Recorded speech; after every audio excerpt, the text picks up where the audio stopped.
This year, your Easter celebration will look a lot different. But this year, it may look most like the very first Easter.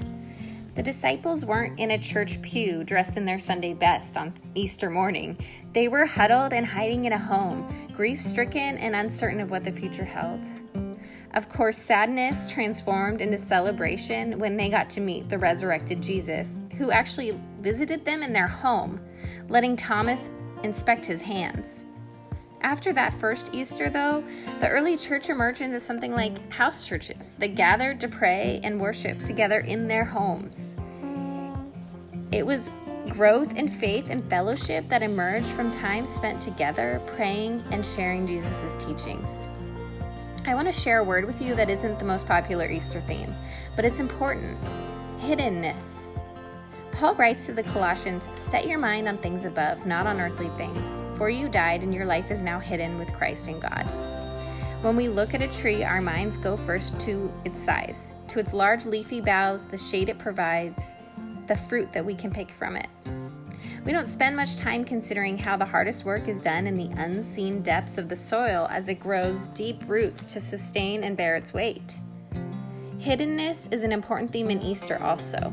We hide eggs, which is a big deal in my house. But why?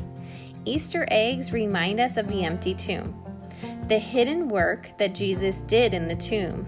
We talk about the work Jesus did for us on the cross, and often we skip straight to Easter morning. But what about the hidden work that the Spirit of God did in raising Jesus from the dead in the tomb? Paul tells us the Spirit of Him who raised Jesus from the dead is living in you. He who raised Christ from the dead will also give life to your mortal bodies because of His Spirit who lives in you. So I know this week looks different. I know Easter morning will be quieter, slower, but let's lean into what God is showing us. In unknown places, His Spirit is at work preparing a future for us, for our churches that we wouldn't even imagine for ourselves. Right now is a time that we hide ourselves in Him as He grows and strengthens us for the season ahead. Let's grow our roots as we spend time reading His Word, praying, sharing stories of His goodness, and asking questions. Our future feels especially hidden as life has changed into a waiting game.